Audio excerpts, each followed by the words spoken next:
ಸರ್ಕಾರಿ ಶಾಲೆಯ ಮುಖ್ಯೋಪಾಧ್ಯಾಯನಿಗೂ ಅಸ್ಪೃಶ್ಯತೆ ಬಿಸಿ ತಟ್ಟಿದೆ. ಬೆಂಗಳೂರು ಗ್ರಾಮಾಂತರ ಜಿಲ್ಲೆಯ ನೆಲಮಂಗಲ ತಾಲೂಕಿನ ದೇವರಹೊಸಹಳ್ಳಿ ತೋಟ ಗ್ರಾಮದಲ್ಲಿ ಘಟನೆ ನಡೆದಿದ್ದು, ಮೀಸಲು ಕ್ಷೇತ್ರದಲ್ಲೇ ಪರಿಶಿಷ್ಟ ಜಾತಿ ಶಿಕ್ಷಕಿಗೆ ಗ್ರಾಮಸ್ಥರು ಕಿರುಕುಳ ನೀಡಿದ್ದಾರೆ. ಕಳೆದ 3 ದಿನಗಳಿಂದ ಮಕ್ಕಳನ್ನ ಶಾಲೆಗೆ ಕಳಿಸದೆ ಮುಖ್ಯ ಶಿಕ್ಷಕಿ ವರ್ಗಾವಣೆಗೆ ಪೋಷಕರು ಪಟ್ಟು ಹಿಡಿದಿದ್ದಾರೆ. ಒತ್ತಡಕ್ಕೆ ಮಣಿದ ಬಿಇಒ ರಜೆ ಮೇಲೆ ತೆರಳುವಂತೆ ಮುಖ್ಯ ಶಿಕ್ಷಕಿಗೆ ಸೂಚಿಸಿದ್ದಾರೆ.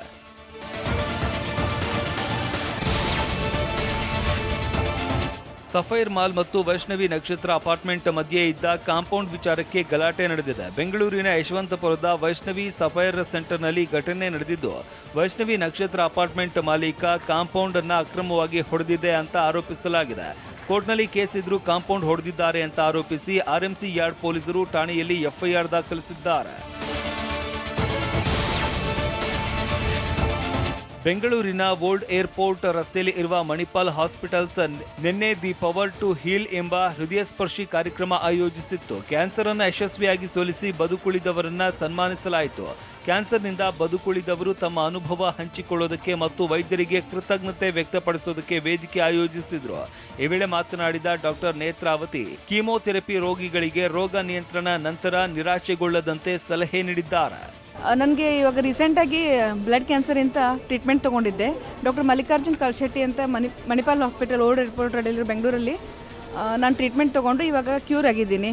ಸೊ ಯಾರಾದರೂ ಬ್ಲಡ್ ಕ್ಯಾನ್ಸರ್ ಅಂದ ತಕ್ಷಣ ನನಗೆ ಇದು ಎಂಡ್ ಆಫ್ ದ ವರ್ಲ್ಡ್ ಅಂತ ಭಯ ಪಟ್ಕೊಳ್ಳೋ ಅವಶ್ಯಕತೆ ಇಲ್ಲ. ಎಲ್ಲದಕ್ಕೂ ಟ್ರೀಟ್ಮೆಂಟ್ ಇದೆ. B positive and take that treatment properly.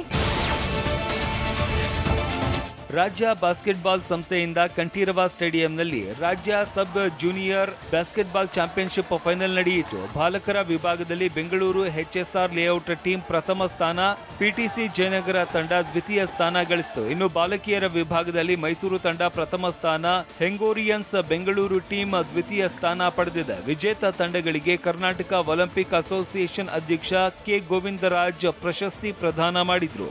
ಈ ಏಜ್ನಲ್ಲಿ ಮಕ್ಕಳು ಸ್ಪೋರ್ಟ್ಸಲ್ಲಿದ್ದರೆ ಅವರು ಅಂತಾರಾಷ್ಟ್ರೀಯ ಮಟ್ಟಕ್ಕೆ ನ್ಯಾಷನಲ್ ಇಂಟರ್ನ್ಯಾಷನಲ್ ಲೆವೆಲ್ ಹೋಗಬೇಕಾದ್ರೆ this is the right age.